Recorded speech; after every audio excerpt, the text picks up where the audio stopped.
I'm Jason West. I'm a senior judge of the competition, my 7th year with IBESCC. So learned so much from all the student panels here, and glad to have some newcomer judges, some seasoned ones as well.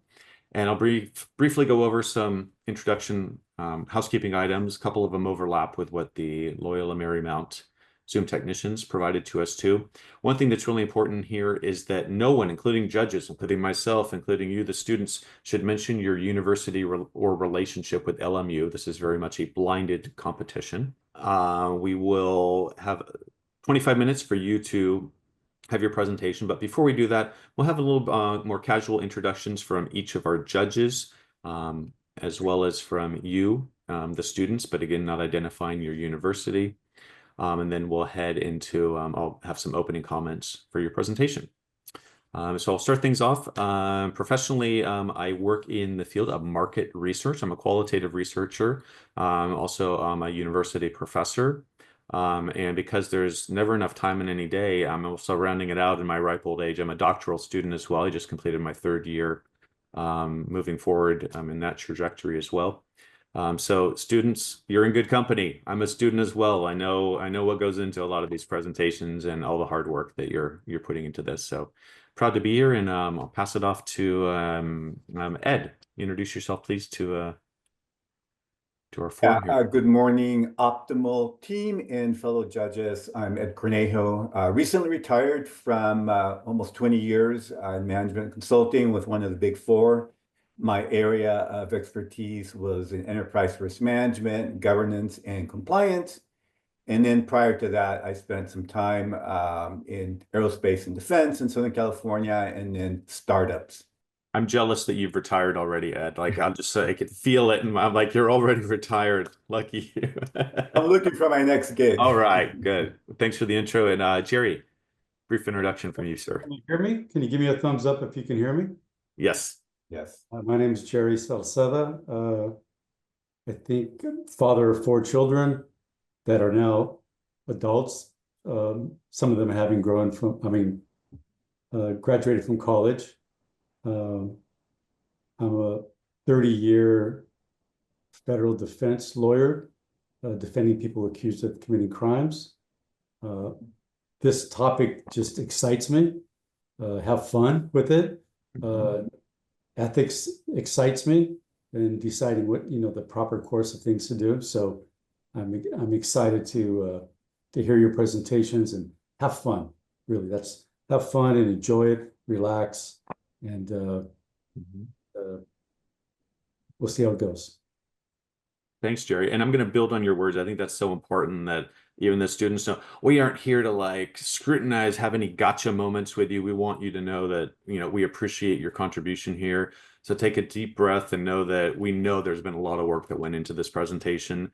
And, we aren't here to nitpick at everything, but we're going to learn from you as well.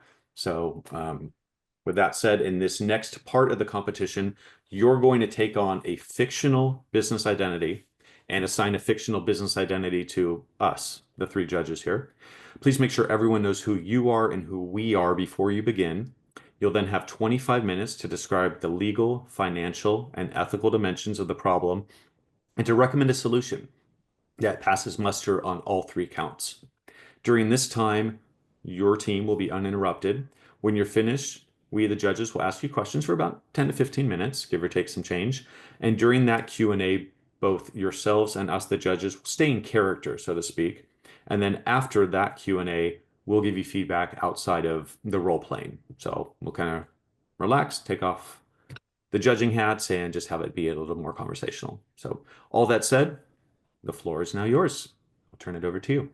Welcome to Optimal Solutions Consulting. Thank you, and hello.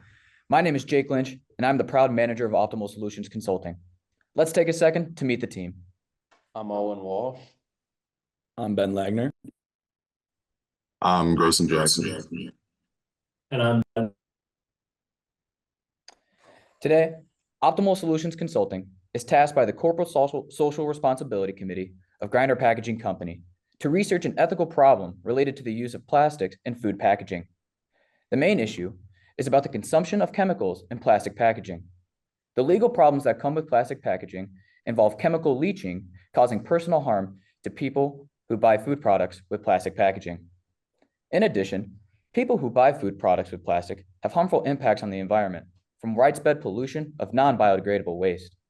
The business problems stem from the backlash from customers who are choosing to buy products from another company that use less plastics in the packaging, thus resulting in reduced sales for the company. Optimal Solutions Consulting believes that offering hemp packaging as an alternative to plastics is the right ethical choice. And now I'll be passing it off to Ben Lagner for an overview of our presentation. Thank you, Jake. I'll just be giving a brief overview of kind of what we're going to get into today with our case. First off, we're going to have a synopsis, just giving a little bit more background information on kind of what we are looking at here today. And then we'll be moving into legal issues. And that's just some things that will help us out to implement our hemp packaging in the future.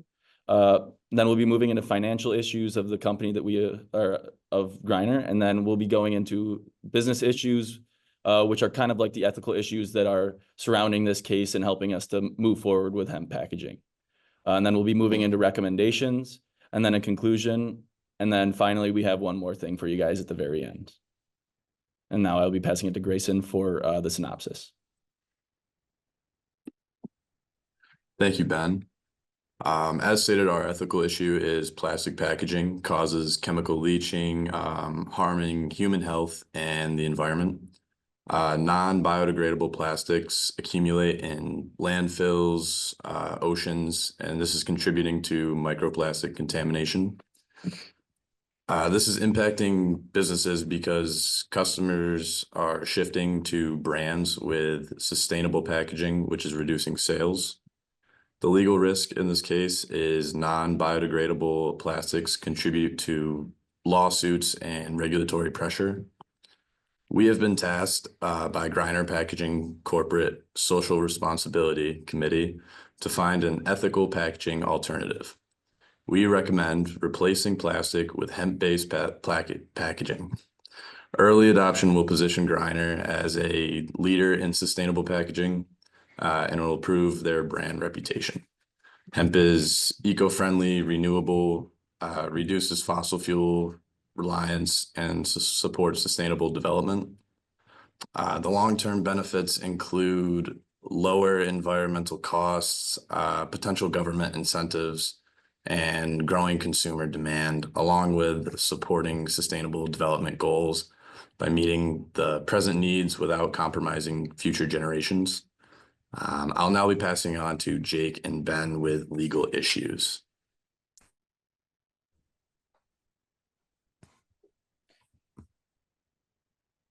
Thank you, Grayson. The legal issues of plastic being used for food packaging come from the failure to warn people about the potential health hazards on the packaging labels. The labels tend to include the barcode, name of the business the food came from, and other key facts about the food. The one thing that isn't on the label are the chemicals that are being used to make the plastic containers. The chemicals that are used to make the packaging cause serious harm to people. Due to chemical leaching, microplastics make their way into the food, which then enters the body.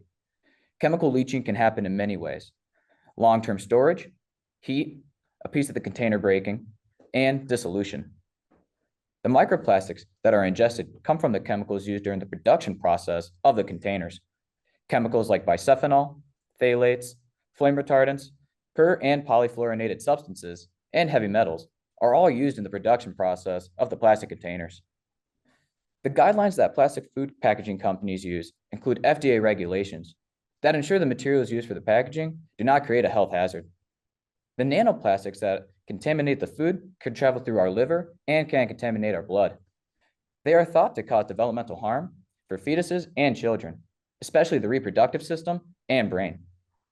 In addition, people who buy food products with plastic have harmful impacts on the environment from widespread pollution of non-biodegradable waste. And now I'll be passing it off to Ben Lagner, who will be discussing laws and regulations. Thank you, Jake. So now I'll be moving into some laws and regulations that will help to greatly decrease the production and use of single-use plastics, helping us to eliminate microplastics in our bodies and environments. Many of these regulations are known as ERP, or Enterprise Resource Planning Regulations, as the goal is to shift the burden onto corporations rather than the consumers. The first regulation I'll be diving into is California's Plastic Pollution Prevention and Packaging Producer Responsibility Act. This act sets out to solve three major goals by 2032. The first goal is to reduce single-use plastic production by 25%, primarily focused in food packaging, though other packaging is going to be changed as well. The second goal of this is to have 65% of single-use plastics be recyclable. And then the third and final goal is to have 100% of single-use plastics be compostable and recyclable. The overall goal is to reduce the amount of single-use plastics produced, eliminating waste, environmental harm, and it also helps to slow the spread of microplastics. The other is to shift more responsibility onto the producers rather than the consumers, as we don't have much control over what we can buy, and we don't have control over the production as well. So we'd like to start at the head of the problem and tackle it there. And now I'll be moving into the second regulation that we had, and this one's based out of Minnesota. And this one is to also eliminate single-use plastics in the food industry. Minnesota passed this bill in 2024 for producer responsibility, and it's called the Packaging Waste and Cost Reduction Act. This act states that also by 2032, similar to California, producers must be using better packaging and packaging components in food packaging, as well as other forms, but the primary focus, once again, is in food packaging. The first phase of Minnesota's plan is set to be between 2025 and 2026. And this focuses on building a foundation for the act to stand on, creating the producer responsibility organization, and starting an advisory board for them to meet. Phase 2 will be from 2027 to 2028, in which Minnesota hopes the statewide requirements for the producer responsibility organization will be set so that the organizations can start planning what materials to use and how to move forward. The third phase is to implement change and track how well the problem is being addressed. The main goal of this act is to make all plastic packaging and paper packaging be compostable, reusable, recyclable, or refillable by 2032.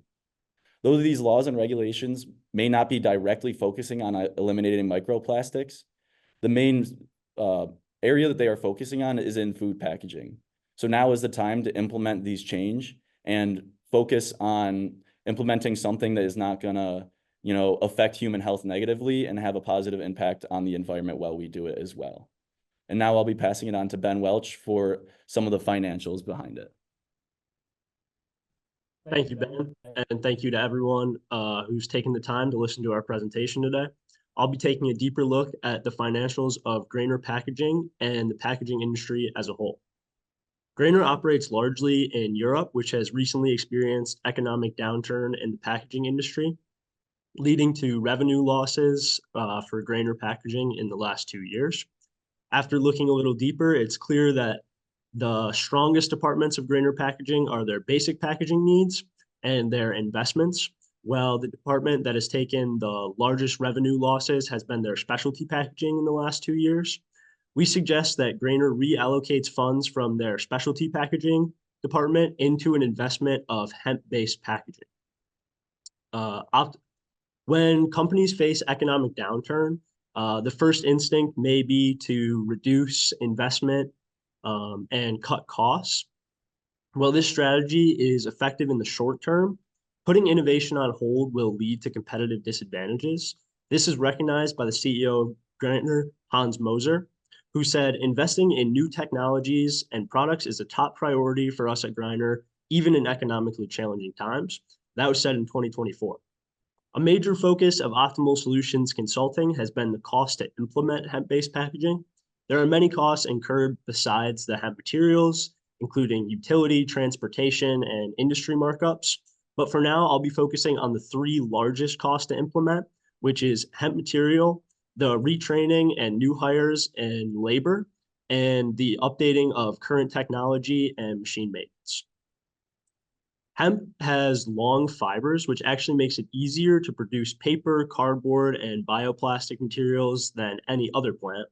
However, the domestic hemp industry is far behind the quantity needed for these packaging companies. Optimal Solutions Consulting does have a plan to reduce costs. THC and CBD farms often use their excess hemp stocks for compost rather than selling it off. If Grainger could implement a relationship between themselves and THC and CBD farms, they could drastically reduce the material cost. But for now, I'll be taking a look at PLA, or corn-based packaging, to give an estimate of what Griner could expect to, the cost Griner could expect to incur in the first year. According to the Institute of Bioplastics and Biocomposites, 0.42 tons or 840 pounds of PLA, or bioplastic material, can be produced using 1 ton of corn. When purchasing a 1-ton pallet of corn in bulk, it would cost between $309 and $450. This means that $309 produces 840 pounds of bioplastic material. On average, a packaging company produces 1,800 pounds of plastic waste per employee in PLA packaging industry. That with Griner Specialty Packaging Department holding 4,892 employees, that is 8,805,000 pounds of waste per year. And now that we know the amount of waste, we can divide that by the 840 pounds of bioplastic material and get the cost to slowly implement hemp-based packaging from a material standpoint. This would be $3,239,000 a month, or $38,870,000 per year. However, as you can see, this is not the largest cost that Griner would incur. That would be the red in the pie chart. That would be labor retraining. If Griner plans on retraining all current hands-on employees in the packaging department, based on industry standards, this is 20 to 30% of the total budget, plus the specialized labor, which is in yellow, to implement new hemp-based specialists. We calculate this cost to be between $157 and $187 million. And the final cost we're going to look at is conversion technology. After meeting with a paper engineering specialist at a plant in Syracuse, it is clear to us that Griner would not need to implement completely new machinery, but rather make adjustments and modifications to their current machines to be able to support hemp-based packaging. Griner Specialty Packaging Department uses 2 injection molding machines, which are perfect for sustainable development. They have over 30 locations in 19 different countries, each holding 23 to 43 2 injection molding machines. And we calculate the cost of updating this machinery to be $17 million. The 3 largest costs would have a total of $212 million on the low end and $247 million on the high end. Optimal Solutions Consulting recognizes the significance of this figure, and we also understand the external pressures that Griner is facing in the downturn of the packaging industry in Europe. But Griner's basic packaging department continues to show a strong and stable source of revenue, bringing in 845 million euros in 2023. And we feel that building a sustainable future with hemp-based packaging is not only the right move ethically, but provides opportunities for competitive advantage and financial gain. I'll now be passing it on to Grayson, who will give you our midpoint. Thank you, Ben. Now that we've covered the legal and financial issues surrounding plastic packaging, we're halfway through our presentation.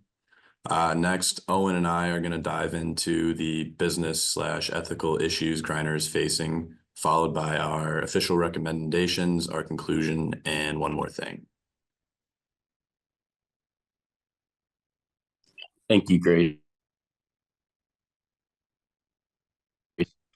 Plastic is a super popular material and is used in everyday life, especially in the form of packaging. It is super hard to recycle and gets spread throughout our environment. The world produced 460 million metric tons of plastic in 2023. And the Organization for Economic Cooperation and Development expects that number to reach 1.2 billion tons by mid-century if current growth trends continue. Recycling is unlikely to keep pace to date. Less than 10% of goods made with plastic has been turned into new products. The rest has been dumped into landfills, littered into the environment, or burned. Plastic is produced from fossil fuels, meaning it has a high carbon footprint, and it doesn't disintegrate or biodegrade over time. Instead, it just breaks down into smaller and smaller pieces. There are plastic particles smaller than 5 millimeters, and they come primarily from the bottles and packaging. They're now found everywhere, such as in water, soil, air, even our bodies. These plastics persist for centuries in our environment, leaking harmful chemicals like BPAs, which is a compound that can interfere with the body's hormone system. The real concern here is their potential impact on human health. Though research is still ongoing, studies suggest that microplastics could pose serious risk carrying toxins that are linked to health problems like cancer and developmental issues. These toxins are consumed by fish and sea creatures, which can harm their organs and ability to reproduce. Along with this, when humans consume seafood with microplastics, the plastic particles can enter your digestive system, potentially causing inflammation, oxidative stress, and disruption to your gut microbiome. New studies suggest microplastics are found in human blood, lungs, and even placentas of unborn babies. Plastic pollution isn't just a problem for us today, it's a problem for future generations. Corporations that produce plastic goods, especially single-use plastics, packaging, have been criticized for prioritizing profits over environmental responsibility. While some corporations have committed to reducing plastic use, many companies promote single-use plastics without fully disclosing their environmental consequences. Big corporations make billions from plastic production, while pollution control is left to individuals. Governments should regulate this, but lobbyists from plastic industries often prevent strong laws. Microplastics aren't just an environmental problem, they also raise serious concerns about environmental justice. Microplastic pollution does not affect all communities equally. Low-income communities often live near landfills or industrial zones where plastic waste accumulates, making them more vulnerable to harmful effects of plastic pollution. These populations may lack resources to filter out microplastics or avoid exposure, raising concerns about environmental justice. The ethical issues surrounding microplastics and plastic packaging are complex, but they can't be ignored. Now to expand on this is Grayson. Thank you, Owen. So of the several business issues, one of the biggest grinders is facing is declining customer loyalty. Consumers are increasingly choosing brands that offer more sustainable packaging solutions. This shift in consumer behavior is causing drop in sales, particularly in the premium packaging division. Additionally, Grindr is under pressure from investors and stakeholders to align more closely with environmental goals. Continuing to use plastic puts the company at risk of falling behind competitors who are already adopting greener alternatives. This could impact brand reputation and long-term profitability. By not adapting to sustainable practices, Grindr may also miss out on government incentives and potential cost savings in the future. As environmental regulations tighten, companies that fail to innovate may face higher compliance costs and reduce market share. Overall, these business issues highlight the need for Grindr to act now. Investing in hemp-based packaging offers a way to protect their market position, enhance the brand, and meet evolving consumer expectations. And now I'll pass it on to Ben with our recommendations. Thank you, Grayson. Now for our one and only recommendation, and that is to implement hemp packaging. There's just so many benefits that we feel we should not turn this down. One of the major benefits is there's no microplastics, so it'll be much better for human health as we're not going to be consuming all those, chemicals and stuff that come off of it when the microplastics enter our system. It also helps lower income families, as lower income neighborhoods are usually near landfills, and they also can't afford the cleaning services that more wealthy neighborhoods can. So in lower income family neighborhoods, hemp packaging would be biodegradable, and it wouldn't leave plastic packaging there for years to come. It would just go into the soil and not end up staying there for years. It also helps wildlife, once again, because it is biodegradable. So we won't have plastic staying in their ecosystem for years and years, having animals eat plastics and them getting toxins from plastics as well. So we're not the only ones that are being affected. It's also wildlife that is being greatly affected by microplastics. Hemp also consumes a lot more carbon dioxide than any other plant. So in the future, once we have a ton of crops growing of hemp, it will help us breathe cleaner and live happier lives, as we can have a cleaner environment all around. We feel that it is very important to make corporations know that this is on them, as they are the start. And if we can tackle the problem at the start, at the source, we can make a much healthier planet and keep everyone happier in the long run. Though it may be more expensive in the beginning, once hemp packaging is implemented, it will be cheaper. Once we have upgraded processes in training, growing, and producing, we will have greatly upgraded processes. We can streamline production and make it more affordable for everyone, rather than just having corporations be, making as much money as they possibly can by burning fossil fuels and having plastic packaging. We can turn to a greener alternative and make everybody happier and healthier.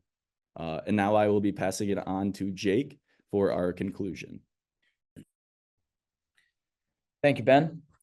From top to bottom, the use of plastics for food packaging is not the right choice. It contaminates our soil, water, food, and most of all, our bodies. The time is now to make a change in the way people receive their food. By changing the food packaging laws, it will not only help our environment, but it will help America as a whole, improving the health of millions of people by eliminating microplastic leaching. With these problems come solutions, and that is what Optimal Solutions Consulting came to the conclusion of implementing hemp in food packaging. Hemp contributes to the goals of sustainable development. It provides present generation needs and new opportunities for future generations. Hemp is used for many products due to its strong fibers. It is important that we utilize hemp in many products besides plastic packaging. Hemp is not only an alternative to single-use plastics, but it is an answer. For years, we have been putting toxic microplastics into our bodies and ecosystems. And now with these new laws and regulations taking place, there is a chance to capitalize on them. Implementing the right practices right now, before the change is set and finalized, is essential, capitalizing both on saving the environment and human health. But there is also a great opportunity financially, as the world is always searching for improved processes. Using hemp as an answer will help eliminate microplastics and pollution. And now I'll be passing it off to Ben Welch for one more thing. People often ask why hemp, and it's simple. Hemp is rich in vitamin E, which is useful for keeping the immune system functioning. It has long fibers, which makes it easier to produce paper, cardboard, and bioplastic materials. Hemp consumes 2 to 4 times the amount of carbon dioxide than any other plant, and hemp is a canopy plant, which means that you can repeatedly plant on the same patch of soil without degrading it for years. Thank you so much to everyone that took the time to listen to our presentation today. And we're Optimal Solutions Consulting. Thank you, Optimal Solutions Consulting. I learned a lot, and I know our fellow stakeholders did as well. I'm going to start things off with the first question and really take it back to the section on ethics. And I want you to think about what the ethical transgression is and why it's a problem. So more specifically, what would you identify as, what's that positive ethical value or even values that you feel this solution really advances? I can take this one. I think the Thanks, Ben. main ethical concern that we have is the health of humans, particularly in low-income areas. Single-use plastics are often shoved into landfills. Only a small percentage of them are actually recycled. And low-income communities often live by these landfills and see the most negative effects of these single-use plastics. Implementing hemp-based packaging would reduce the amount of plastics in landfills and also reduce the amount of microplastics that end up in our environment and in turn end up in our bodies, which have many negative health effects on the human body, developmental issues in children, increased risk for cancer. So I think our main ethical problem that gets solved by implementing hemp-based packaging is protecting people that maybe can't protect themselves, low-income areas, that are experiencing these problems in their children and with themselves because they just don't have the money to protect themselves from these large corporations that are pushing single-use plastics. Mhm. Thank you for that, Ben. And I had a follow-up question too. Amongst all the data points, your presentation was rich and rife with them. Is there anything that you felt you still needed to know? Anything that was left lingering that would help us to make a decision to move forward or not? I could also take Mhm. this one. I would say that one thing that's kind of unclear to us right now is just exactly how cheap hemp materials will be in the future. The main problem with implementing hemp right now is that the domestic industry that grows hemp is not really caught up to the quantity needed for these large scale packaging companies. The implementation right now would most likely require Griner to grow it themselves. And that's why we suggest that we start the investment now, but waiting for the domestic hemp industry to catch up with the quantity needed. There has been industry growth every year for the last decade. There was a 20% industry growth in the first 2 years of the pushback for hemp, and yeah, I'm sorry, I forgot the question. Also, some of the regulations that we had found aren't even active until 2032. So we still have some time to plan on how we're gonna, allocate funds and produce this as well. So we have some time now to, perfect this production of it. So we don't have to, right now start producing the final product. We have time to work with Griner and produce a perfect product for our customers in the future. Great, thank you. Now, Ed or Jerry, I'll kick it over to my colleagues, see what questions they may have. Yeah, I have a quick question. I'm not familiar with hemp specifically. My understanding is that it's the same as a cannabis plant. Is that right? Or is it different? Yeah, they are the same plant. Hemp is focused on the stalk of the plant itself. There's no focus on the flower or any buds that are produced, but cannabis and hemp are the same plant. Yeah. And so the follow-up question is it legal to grow hemp in all 50 states, or is that another barrier that would have to be overcome? That is one reason for the reduction in the quantity of industrial hemp that's being provided. It is limited in the states to where hemp can be grown. That is why the relationship with THC and CBD companies to purchase their excess hemp stock is something that we've looked into as a way to cut costs. Griner also has locations in over 19 different countries in Europe, and over half of those countries are areas where hemp can be grown. It's really looking into the domestic production of hemp and also the production in Europe, and deciding when the exact right time is to act, as when the domestic industry catches up to the production needed in hemp is when we would want to implement our hemp-based packaging program.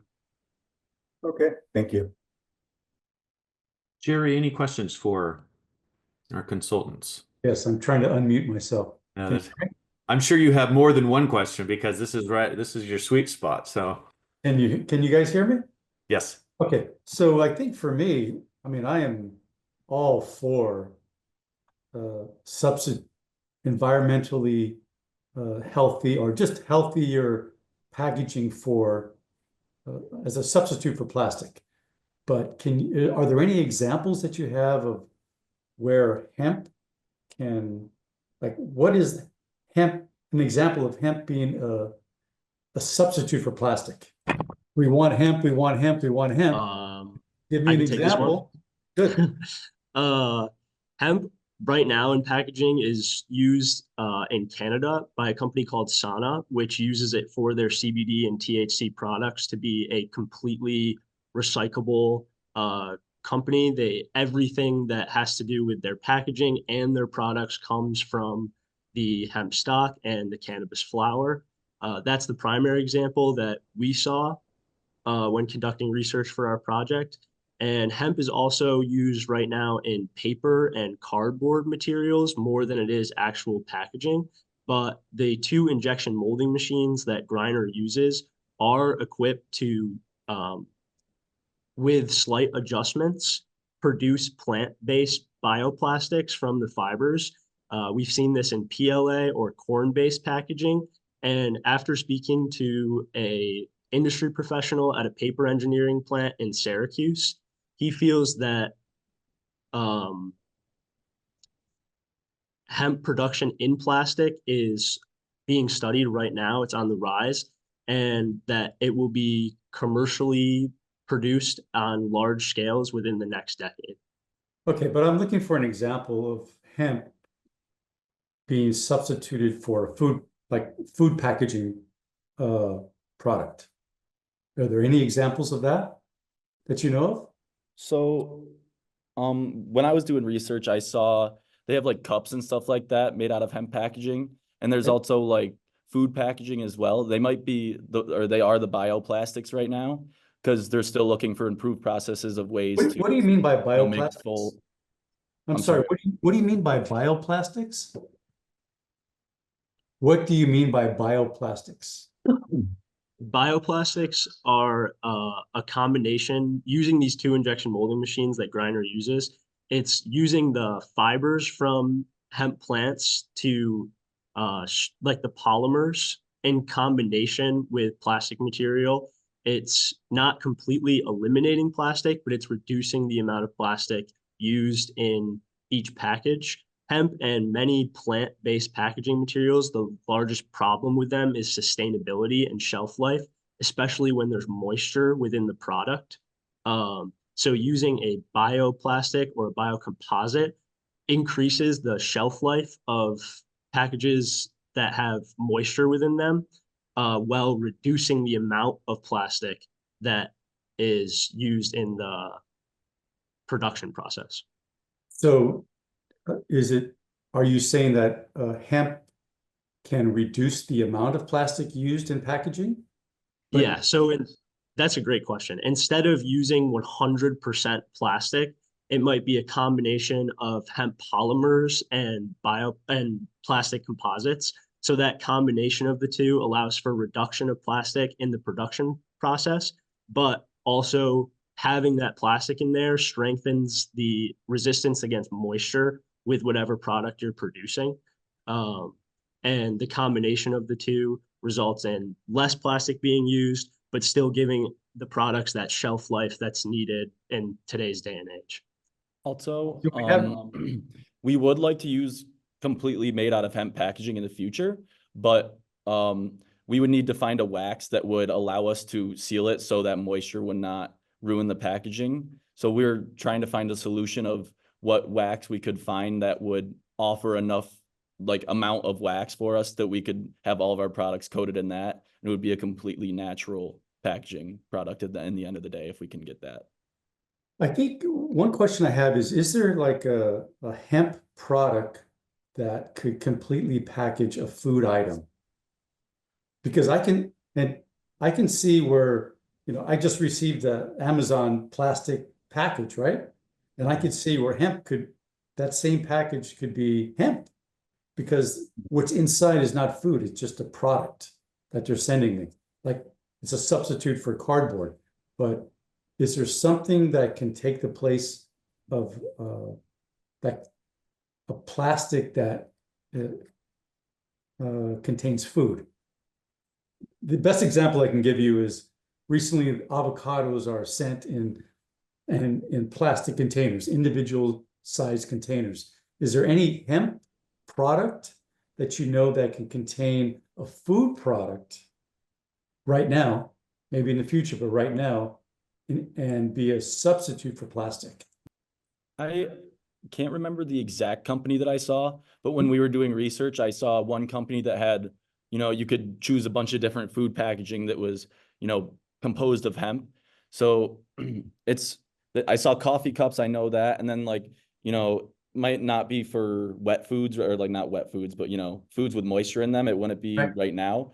But if you were to package hard candies or something like that, you could use hemp packaging for hard candies, as don't have too much moisture in them, and you can just put the hard candies in the packaging and it would stay safe and keep everyone healthier. This is something we definitely focused on when we visited the paper engineering plant in Syracuse, of asking, is this a possibility right now? And it seemed to be that the higher the moisture content, the lower chance there was that you could use hemp packaging for that without the wax seal that Ben mentioned. Right. Hard candies would be a primary example of something that right now you could use hemp packaging because the moisture content of that is so low. Okay, very good. Thank you. I always like to play devil's advocate a bit and think about for our side of the business, what do you think is the biggest downside if we don't move forward with your core recommendation and the other recommendations that you provided to us today?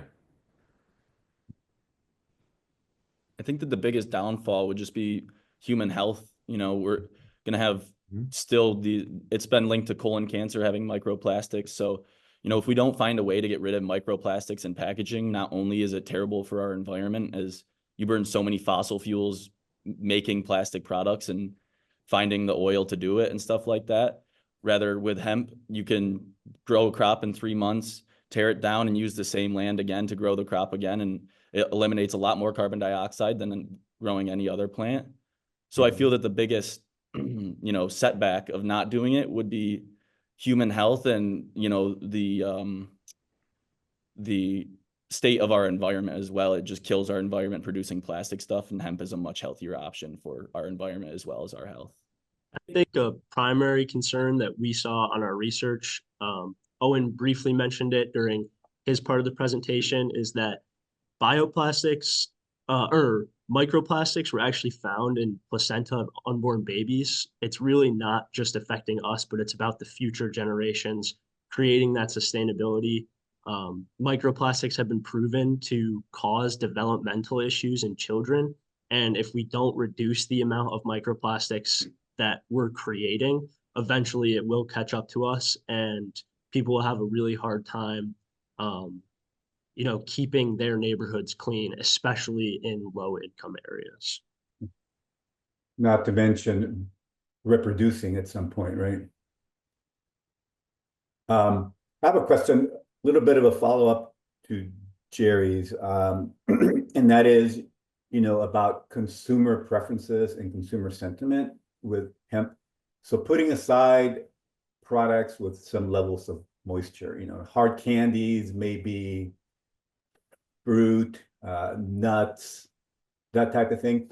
Have you guys looked into what are the consumer sentiments or preferences for hemp-based products?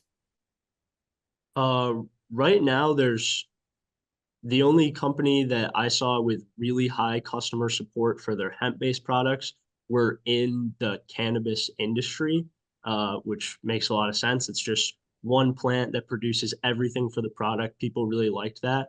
I didn't see much or do much research into the customer needs of hemp-based packaging, but we have seen that customers are moving away from companies that are not trying to increase their sustainability, and they're moving towards packaging companies that have sustainable options for them. And we feel that hemp is the best direction to move, or the best plant to use when moving towards sustainability. So not hemp directly as a consumer preference, but I think sustainability is a huge consumer preference. And we feel at Optimal Solutions Consulting that hemp is the best way to increase our sustainability at Griner. Thank you. Can I ask, if hemp is so great, why hasn't it been, we've had plastics for a long time. Why? Plastics affect human health and they kill the environment. Why hasn't hemp crept into the solutions sooner? is there something about it that makes it unsustainable, or is it costly, or why I think don't that we have that sooner? one of the main problems with it is that it's so stigmatized because the cannabis, industry or cannabis has been demonized for so long that even hemp people are reluctant to incorporate into their packaging because they feel that people aren't going to accept that because it has to do with cannabis. And now with cannabis laws changing in the United States, we feel that now is the time that we could implement this and have it be effective. Yeah, as you mentioned, there are still states that ban the production of THC products, which comes directly from the hemp plant. And hemp was actually banned. Domestic growth of hemp was completely banned in the United States in 1937.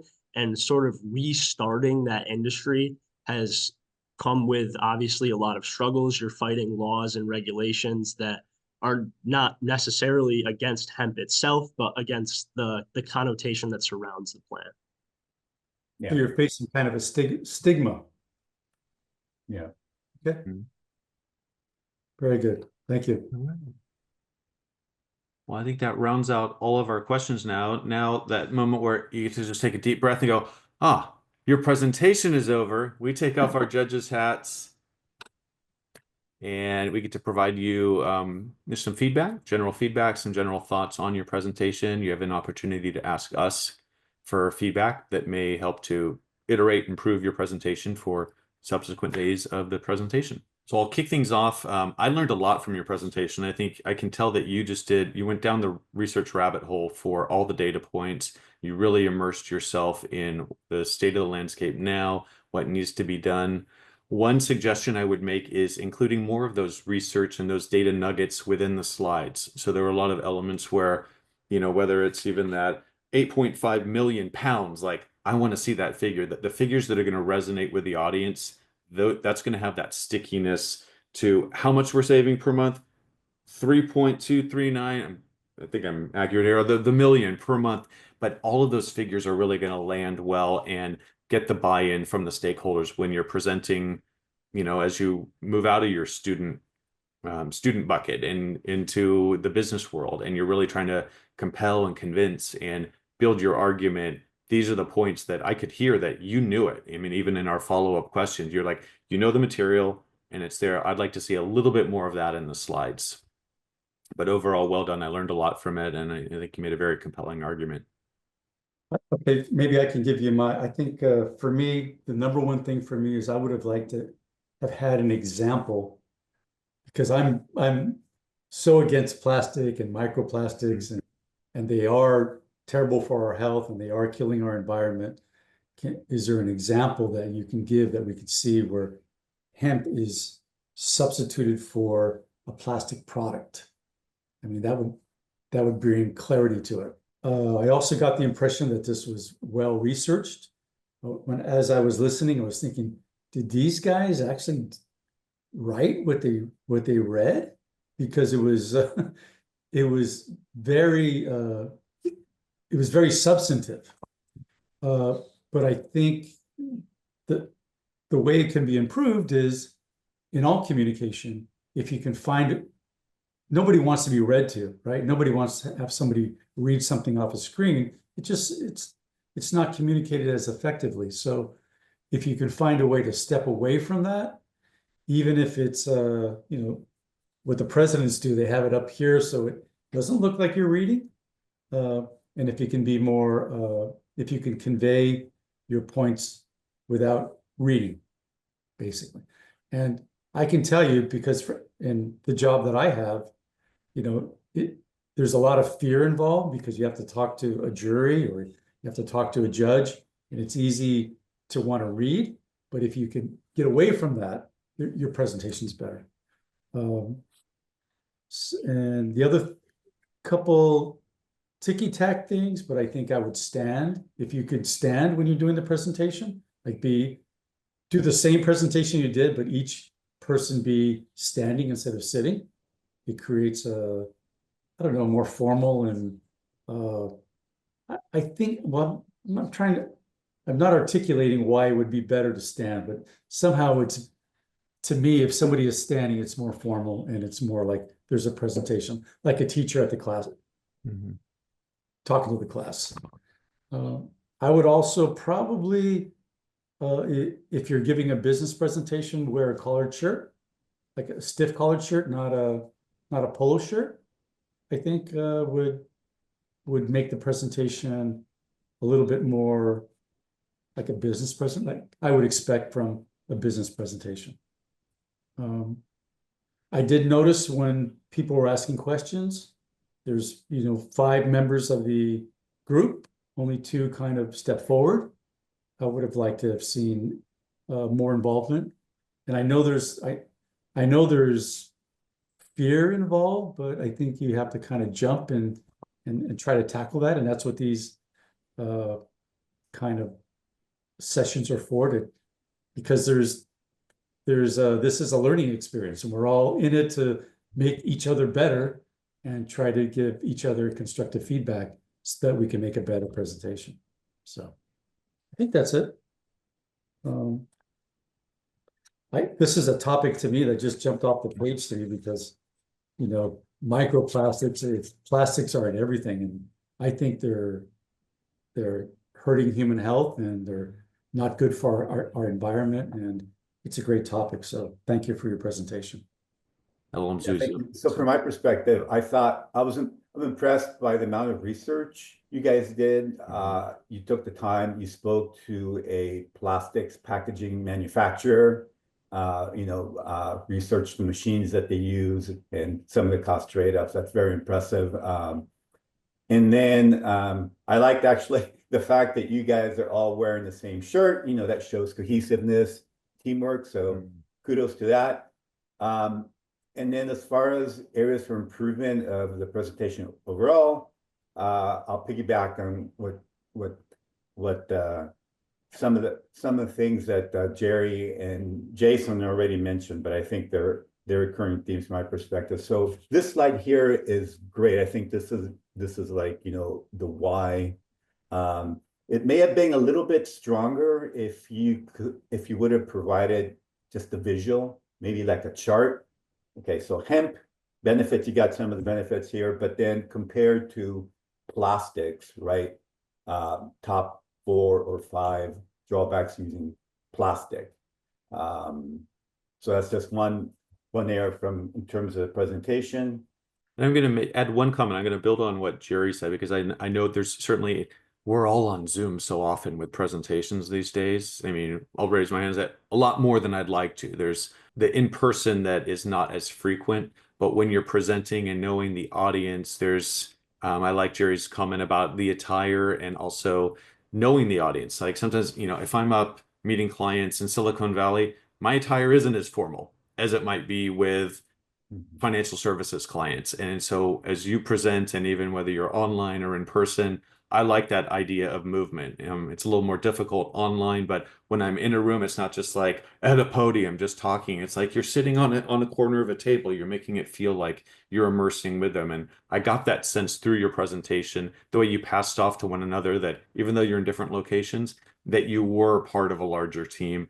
And I haven't sensed that from other sessions that I've been observing as a judge, where you feel like everyone owns that, and I can only speak to my lane here. But I felt like, you were passing it, you were a team, and that's a feeling that you get when you're sitting back and observing this. So overall, great job, team. Thank you. Any questions now? You can lobby it to your side. Any questions you have for us that are lingering on your mind as you're moving forward in the competition? Anything we can help you with? Really, I just want to thank you for all your feedback. I thought the note about putting a comparison to the negatives of plastic right next to the positives of hemp was really good, and that's something that we'll think about in our 10-minute presentation tomorrow. Looking forward to that and using the feedback that you've given us to improve ourselves for what comes next. I just want to thank you guys. Great. Well, good luck moving forward. And this was the longer one, but it's not to say that the other abridged versions aren't just as important, because when you're really like getting the message in a shorter amount of time with an audience and really like captivating us with what do you need to know, why, and you have other formats to address, but learned a lot, and thanks again. You guys did a great job.